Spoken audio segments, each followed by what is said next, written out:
안녕하세요. 닥터 이어 유태우입니다. 오늘의 주제는 코로나19 내가 두려워하는 이유는 입니다. 코로나19가 무섭고 두려우신가요? 네, 세상이 온통 난리가 나서 내가 걱정스러우신가요?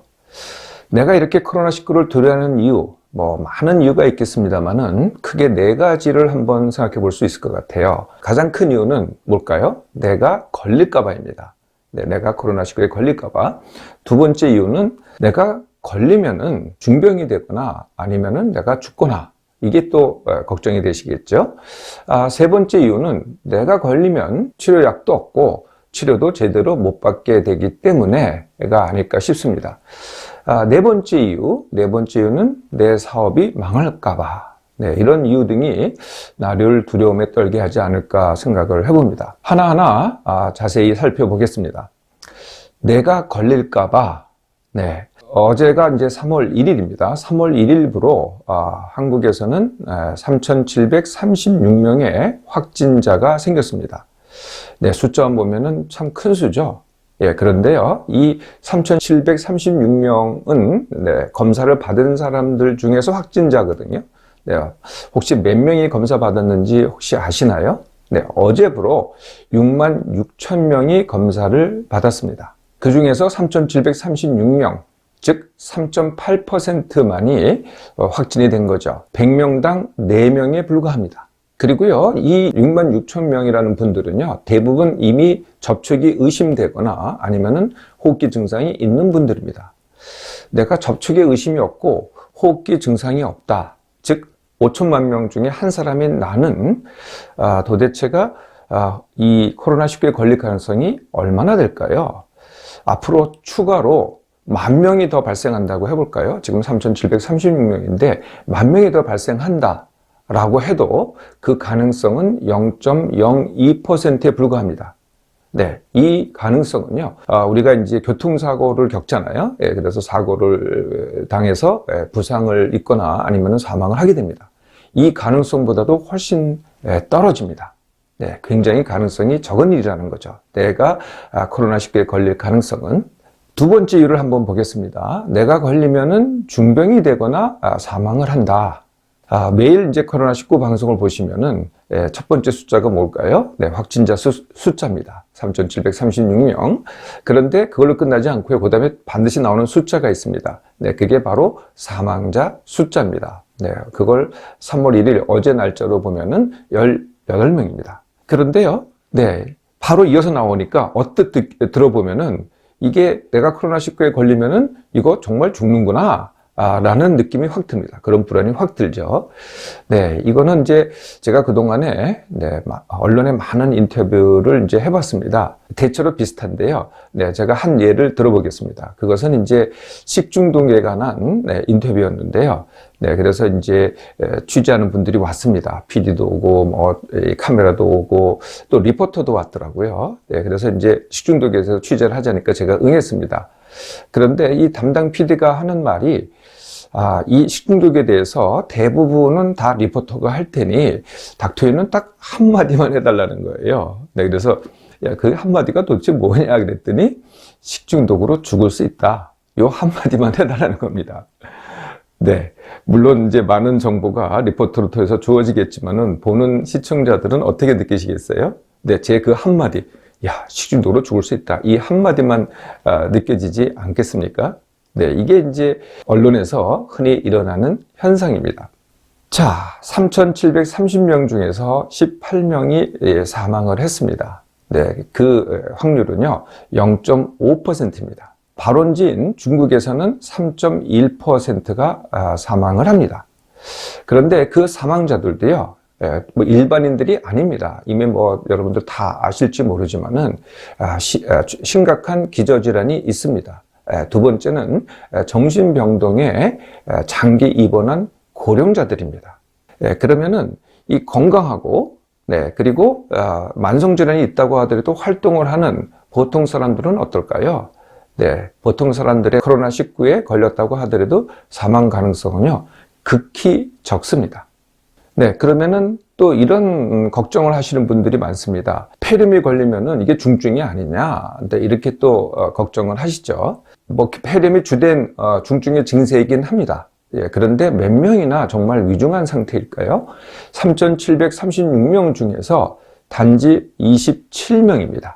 네, 27명 정도가 산소 공급이 필요하거나 아니면은 인공호흡기를 필요로 하는 위중자라는 거죠.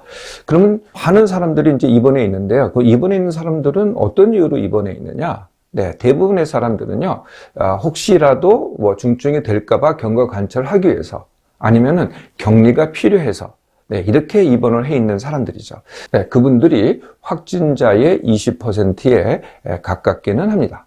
또 이런 걱정을 하시더라고요. 코로나19는요, 증세가 없는데 폐렴은 굉장히 심하다. 그래서 굉장히 빨리 위중한 상태가 된다. 이걸 또 걱정하시는 분들이 있으시더라고요. 네, 그렇습니다. 증세가 별로 없는데요. 엑스레이나 CT를 찍어보면은 말 그대로 허옇게 나옵니다. 엑스레이상에서는 허연게 염증이 있다는 거죠. 네, 폐 자체는 꺼멓게 나오고요. 네, 염증이 있으면 하얗게 나옵니다. 근데 그 정도가 굉장히 심하게 보입니다. 이렇게 이 엑스레이상에서 증세가 소견이 심하게 보이는 거는요, 꼭 코로나19만은 아닙니다. 다른 바이러스성 폐렴이 거의 다가 비슷한 소견을 보입니다. 그럼에도 불구하고요, 소견은 이렇게 심각한데요, 증세를 보면은 이렇게 심각하지 않습니다. 더더구나 이제 바이러스가 퇴치가 되잖아요. 예, 그러면은요, 이 폐렴 소견도요, 정말 깨끗하게 다시 새까맣게 까매집니다. 네, 희한한 일이죠. 네, 이렇게 완치가 됩니다. 후유증도 없습니다. 뭐 이전에 다른 사스라든지 이런 병들은요, 폐에 후유증을 남겼죠. 예, 그런데 코로나19는 아무런 후유증을 남기지 않고 완치가 됩니다.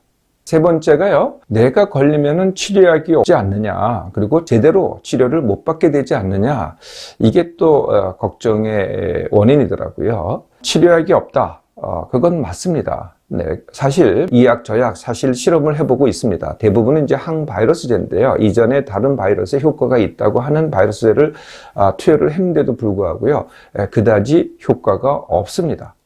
뭐 다른 약들을 아직 실험하고 있는데요, 정말 효과적인 약이 아주 없는 것은 사실입니다. 네, 그렇다고 치료약이 없다고 하는 이 치료약은 무슨 의미냐 하면요, 바이러스를 죽이는 약이 없다, 이런 약입니다.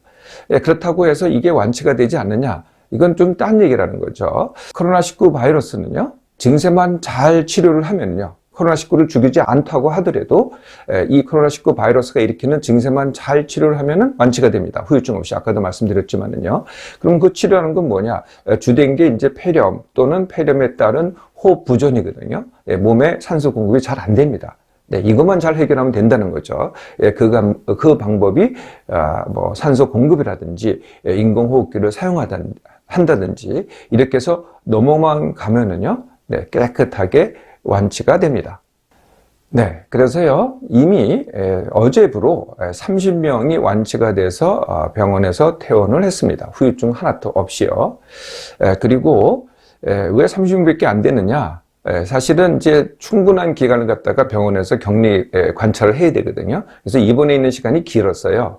이제 굉장히 빠른 속도로 입원해 있는 사람들이 많아지잖아요. 네, 그럼 어떻게 되겠어요? 완치자도 많아집니다. 그러니까 확진자와 입원자가 느는 만큼 이제 그 기간을 경과되면은 이제 완치자도 와글와글하게 많아지게 될 겁니다. 자, 네 번째가 내 사업이 망한답니다. 경기 침체가 굉장히 심하다는 거는요, 네, 너무나 명확하죠. 네, 특히 다수를 상대로 하는 뭐 음식업이라든지 소매업이라든지 아니면 관광업이라든지 타격이 큽니다.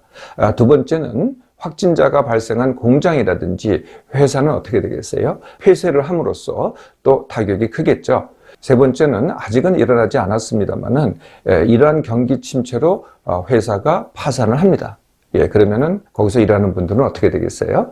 일자리를 잃겠죠. 이게 더 심각할 수도 있습니다. 경제 문제가 더 심각하다는 거죠. 자, 이 경제 문제를 해결하려면 어떻게 해야 될까요? 네, 왜 그렇게 됐을까요? 네, 생산을 안 하고 소비를 안 하기 때문입니다. 네, 다시 말하면 우리가 일을 안 합니다. 그리고 활동도 안 합니다. 따라서 소비도 안 하겠죠. 네, 이게 진짜 이유가 되는 거죠. 네, 그래서 이 경기를 회복시키려면 어떻게 해야 돼요? 네, 그럼에도 불구하고 내가 일을 해야 되고요. 그럼에도 불구하고 내가 원하는 활동을 해야만 합니다. 집에서 두려워만 하고 탐만 하고 있으면요, 아무것도 달라지는 게 없습니다. 과연 이 코로나19가 어떻게 진행이 될까요? 네, 계속 확산을 할까요? 물론 제가 뭐 다 맞는다고 할 수는 없습니다만 제가 판단하기로는요, 3월 중순 정도면은 정체되거나 하강할 것으로 예상을 합니다. 네, 그 이유는요, 첫째, 그동안에 취했던 선제적인 방역과 두 번째, 많은 분들이 이제 사회적 거리를 두기 시작했어요. 네, 이게 주된 효과가 아닐까 싶습니다. 두 번째는 아직 많은 분들이 인지를 못하셨을 텐데요. 완치가 돼서 면역력이 생긴 분들이 점점 많아집니다. 그 시점이 3월 중순이 아닐까 이렇게 조심스럽게 예상을 합니다. 코로나19에 대해서는 내가 해야 할 것과 내가 하지 말아야 할 것이 있습니다. 내가 해야 될 것, 제가 누누이 이 코로나19 강의에 대해서 누누이 말씀드리고 있습니다. 첫 번째가 내가 안 걸리기, 두 번째가 내가 안 옮기기, 세 번째 내가 증상이 있으면은 제때 진료받기, 네, 그리고 네 번째가 내가 원하는 일, 활동, 관계 등을 새로 시작하기입니다. 자, 그러면 하지 말아야 될 건 뭘까요? 네, 첫 번째, 내가 걸릴까봐 두려워하기. 두 번째는 남이 나한테 퍼뜨릴까봐 의심하기. 세 번째는 하루 종일 코로나19 방송만 보거나 아니면은 코로나19 연구를 하기. 네 번째는 남 탓을 하거나 희생양 만들기. 마지막으로 다섯 번째는 나의 불안을 남에게 전염시키기. 네, 이건 어떻게 이렇게 할까요? 네, 가짜 뉴스나 아니면 과장된 정보를 퍼뜨리기를 함으로써 그렇게 합니다. 코로나19 무섭고 두려우신가요? 그래서 하루 종일 코로나19에 대한 정보만 찾고 있나요?